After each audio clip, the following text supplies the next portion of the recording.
communauté de communes, dois-je le rappeler, c'est un espace qui permet de rassembler des villes et des villages autour d'un projet commun. Localement et consécutivement aux dispositions de la loi NOTRe, ce sont 48 communes du territoire qui ont fusionné au 1er janvier 2017, issues des anciennes intercommunalités d'Aspe, de Barétous, de Josbé et du Piémont-Oloronais, reprenant également en son sein le service intercommunal de collecte et de traitement des ordures ménagères du Haut-Berne. Pour exercer les multiples compétences de la communauté de communes, qu'elles soient obligatoires, optionnelles ou encore facultatives, définies bien entendu par les délégués communautaires au travers de nos statuts et de la définition d'intérêt communautaire, pour répondre aux besoins, aux attentes de nos citoyens, de nos professionnels, notre communauté de communes peut s'appuyer sur des équipes investies.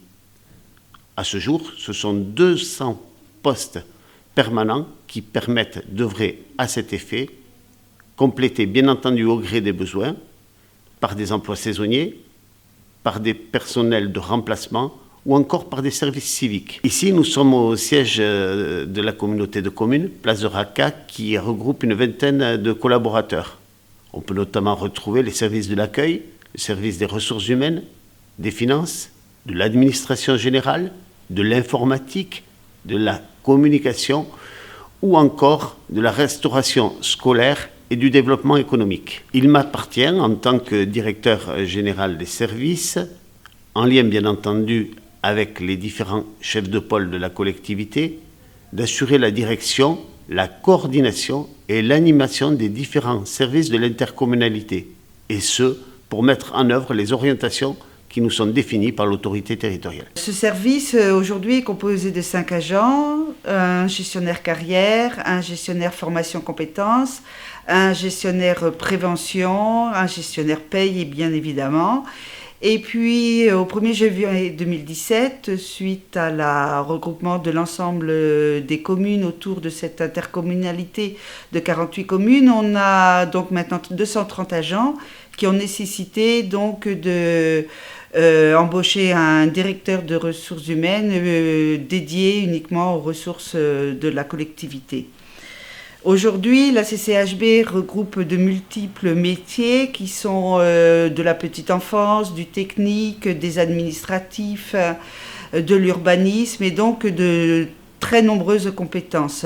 Aujourd'hui, nous sommes contraints avec la baisse des dotations, l'ensemble des contraintes budgétaires, d'avoir une vigilance extrême pour ajuster au mieux les compétences sur les besoins de la communauté de communes. Ceci est en effet réalisé au sein de la Direction générale des services avec une réflexion permanente sur une optimisation des services et des compétences. On peut dire qu'aujourd'hui, les effectifs se sont stabilisés au sein de la communauté de communes. Nous sommes donc dans une phase de mise en œuvre des nouveaux projets sur les nouvelles compétences qui maintenant sont clairement définies. Et donc, notre travail au quotidien est d'ajuster maintenant donc, le personnel pour la communauté de communes de demain. Le service financier supervise toute la partie financière de la collectivité, à la fois en dépenses et en recettes. Pour ce faire, on élabore en tout début d'année un budget prévisionnel en collaboration avec les chefs de pôle et les élus référents. Ensuite, tout au long de l'année, on est garant de la bonne utilisation des deniers publics. On s'appuie donc sur des points budgétaires réguliers avec nos 45 gestionnaires de budget. Et on suit toute l'exécution, toutes les pièces administratives, mandat, titre, donc en dépenses et en recettes, en collaboration avec la trésorerie qui est le comptable public. À la fin de l'année, on réalise toute la partie compte administratif qui nous sert de bilan de l'année écoulée et avec laquelle ça nous permet de réaliser, de mieux appréhender plutôt la nouvelle année et le nouveau budget primitif de l'année suivante.